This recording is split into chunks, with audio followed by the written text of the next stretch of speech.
Subscribe कीजिए F study class channel को और बेल आइकन को दबाइए लेटेस्ट वीडियो सबसे पहले देखने के लिए।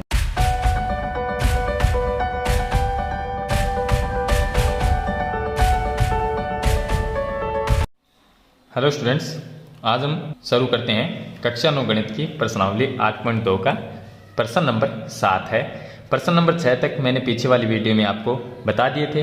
अगर वो वीडियो आपको देखनी है तो डिस्क्रिप्शन में उनका लिंक आपको मिल जाएगा और इस वीडियो के लास्ट में भी मिल जाएगा। तो ये एनसीईआरटी की बुक से है प्रश्नावली 8.2 और चैप्टर नंबर जो 8 है उसका नाम है चतुर्भुज।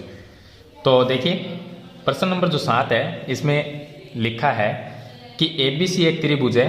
तो हमने चित्र बनाया है ABC जिसका कोण C समकोण है।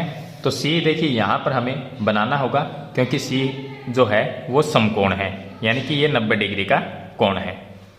उसके बाद में लिखा है कि कर्ण AB के मध्य बिंदु M से, अब जो कर्ण भुजा है AB इसके मध्य बिंदु यानी बीच का पॉइंट यहाँ पर, ये इसका मध्य बिंदु M, मध्य बिंदु M से होकर BC के समांतर खींची गई रेखा।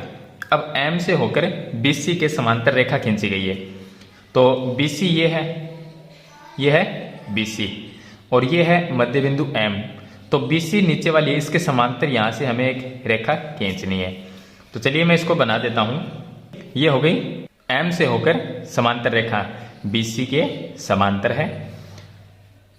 इसमें लिखा है BC के समांतर खींची गई रेखा AC को D पर प्रतिच्छेद करती है।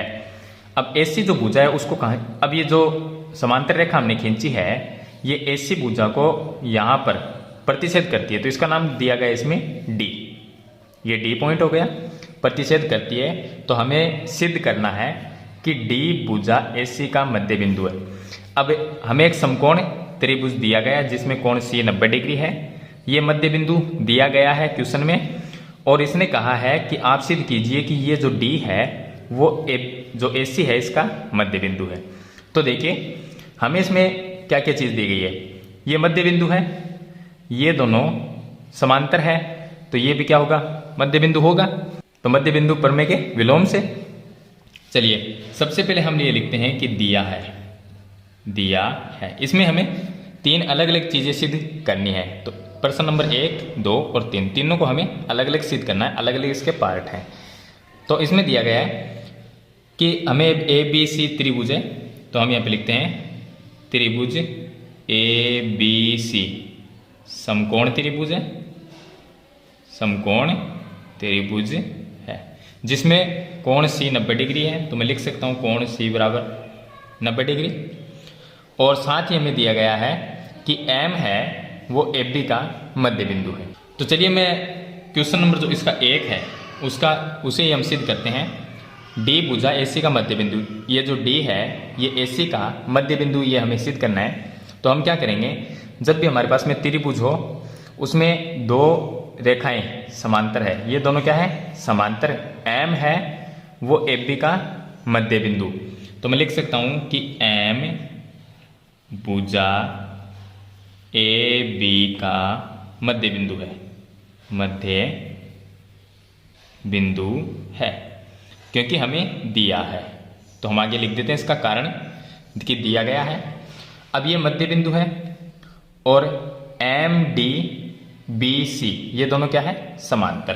तो मैं लिख सकता हूं कि MD समांतर BC ये भी हमें दिया है, ये भी हमें दिया गया है कि MD है ये जो रेखा वो BC के समांतर है। तो MD और BC समांतर है, M AB का मध्य बिंदु है।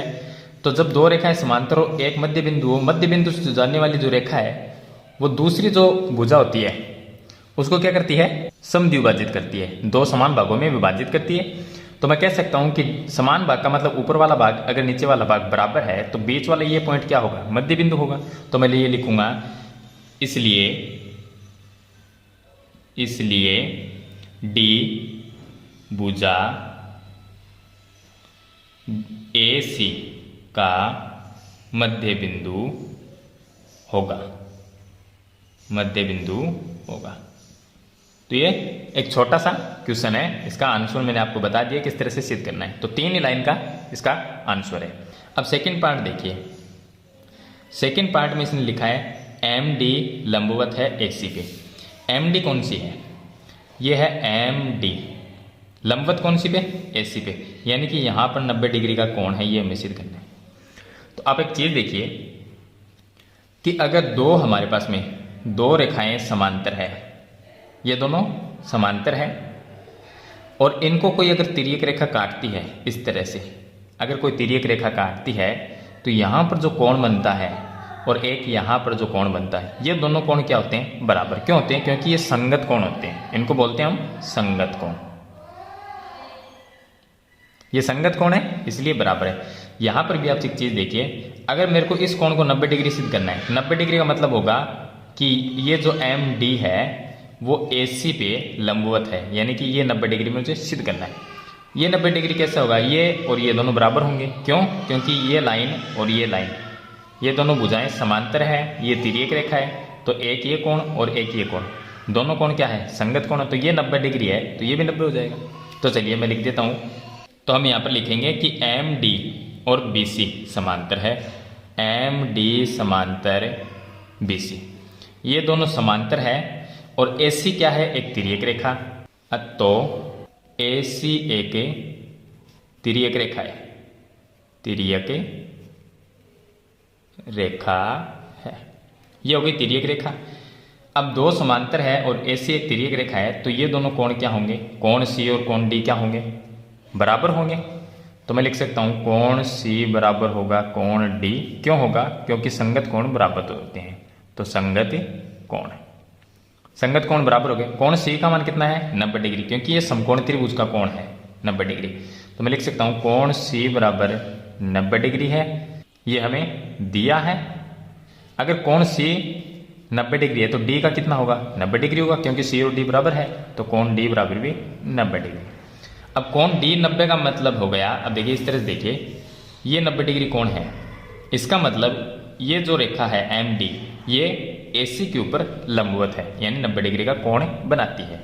तो मैं लिख सकता हूं कि MD लंबवत है AC पे, यहाँ पर लिखें अतः MD लंबवत AC है। तो ये चीज हमें MD लंबवत AC सिद्ध करनी थी। इसके बाद देखिए इसका पार्ट नंबर 3। पार्ट नंबर 3 मैं आपको यहां पर बता देता हूं। इसमें लिखा है कि CM बराबर MA, CM बराबर MA बराबर 1/2 AB। पहले हम CM और MA इन दोनों को बराबर करेंगे। तो चलिए CM कौन सी है और MA, तो MA, ये MA होगी, और CM यहां पर चलिए हम एक भुजा बना लेते हैं, एक रेखा खींचते हैं इस तरह से, ये होगी CM, यानी ये CM और ये AM। तो CM और MA, CM और MA इन दोनों को भुजाओं को हमें बराबर दिखाना है। तो इन दोनों को बराबर सिद्ध करने के लिए हम क्या करेंगे? एक ये त्रिभुज लेंगे और एक ये त्रिभुज, दोनों त्रिभुज को क्या कर देंगे? सर्वांगसम, और सर्वांगसम त्रिभुज के संगत भाग क्या हो जाएंगे? बराबर।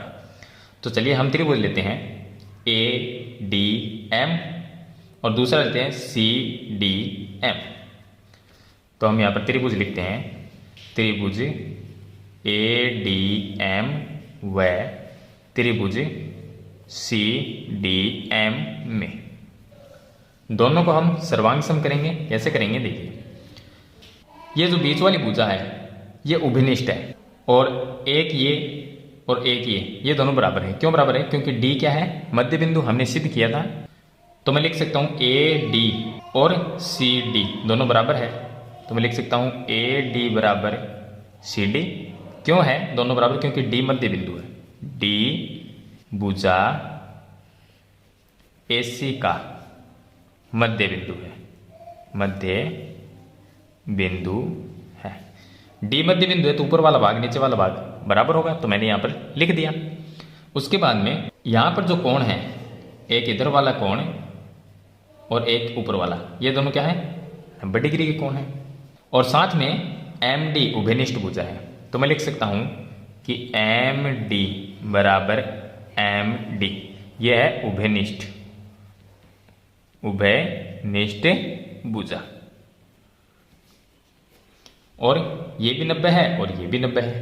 तो मैं लिख सकता हूं ADM, कोण ADM बराबर होगा कोण CDM। CDM क्यों होगा? क्योंकि ये 90 डिग्री के कोण है। तीन चीजें हमने यहां पर बराबर, दो भुजाएं हैं, एक कोण है। नियम लगता है SAS, नियम से, SAS नियम से, दोनों त्रिभुज सर्वांग सम। तो मैं लिख दूंगा त्रिभुज ADM सर्वांग सम है त्रिभुज CDM के, और सर्वांग सम त्रिभुज के संगत भाग क्या होंगे? बराबर होंगे। तो मैं लिख सकता हूं कि ये भुजा जो है MA और CM दोनों बराबर होगी। तो मैं लिख सकता हूं CM बराबर MA बाई CPCT से, क्योंकि हम ये लिख सकते हैं सर्वांग सम जो त्रिभुज होते हैं उनके संगत भाग होते हैं वो बराबर होते हैं, या इसको हम CPCT से लिख सकते हैं। तो दो चीजों को तो हमने बराबर कर दिया। देखिए यहां पर लिखा है CM बराबर MA। अब CM बराबर MA इसको तो हमने सिद्ध कर दिया, इसको नाम दे देते हैं समीकरण नंबर 1। आगे देखिए बराबर 1/2, 1/2 AB को इन दोनों के बराबर करेंगे। कैसे करेंगे? तो AB कहां पर है? चित्र में देखिए AB जो है, AB उसके बीच का पॉइंट क्या है? M मध्य बिंदु है, तो ऊपर वाला भाग नीचे वाला भाग क्या होगा? बराबर होगा। तो मैं लिख सकता हूं ऊपर वाला भाग बराबर नीचे वाला भाग, या मैं ये लिख सकता हूं कि ऊपर वाला भाग है कौन सा? MA बराबर लिख सकता हूं AB का आधा 1/2 AB, इसको नाम दे सकते हैं समीकरण नंबर 2। देखिए ये जो बीच का पॉइंट है यानी मध्य बिंदु है, तो ऊपर वाला भाग नीचे वाला भाग बराबर भी होगा, और मैं ऊपर वाले भाग को लिख सकता हूं कि पूरे भाग का आधा है ये। नीचे वाले भाग को भी इस तरह से लिख सकते हैं कि नीचे वाला भाग है वो पूरा AB का आधा है, लेकिन नीचे वाले की हमें जरूरत नहीं है, ऊपर वाले की जरूरत है। तो ऊपर वाला भाग जो है MA वो किसका आधा है? पूरी जो भुजा है, बड़ी भुजा AB उसका आधा है, तो उसका आधा कर दिया। अब आप एक देखिए कि MA किसके बराबर है? MA CM के बराबर है, और MA किसके बराबर है? 1/2 AB के बराबर है। तो CM MA और 1/2 AB तीनों क्या हो गई? बराबर हो गई। तो मैं लिख सकता हूं समीकरण 1 व 2 से, समीकरण 1 और 2 से तीनों जो भुजाएं हैं वो आपस में बराबर हो गई। तो मैं लिख दूंगा CM बराबर MA, और MA किसके बराबर है? 1/2 AB के, तो बराबर 1/2 AB, और साथ में MA किसके बराबर है? CM के बराबर है। तो ये दोनों तो पहले से बराबर है, और ये इसके बराबर हो गई तो ये इसके बराबर भी हो गई, तो तीनों भुजाएं आपस में क्या हो गई? बराबर हो गई। तो यही चीज हमें यहाँ पर दी गई है सिद्ध करने के लिए। तो मैंने आपको प्रश्न नंबर 7 है, उसमें 3 पार्ट्स दिए गए हैं, तीनों पार्ट्स मैंने आपको बता दिए हैं। उम्मीद करता हूँ ये क्वेश्चन आपको अच्छी तरह से समझ में आ गया होगा। फिर भी कोई प्रॉब्लम आती है तो मुझे कमेंट में जरूर लिखें, मैं उसका आंसर देने की आपको पूरी कोशिश करूंगा। तो आज की वीडियो में इतना ही, मिलते हैं एक नई वीडियो नए टॉपिक के साथ, तब तक के लिए थैंक यू।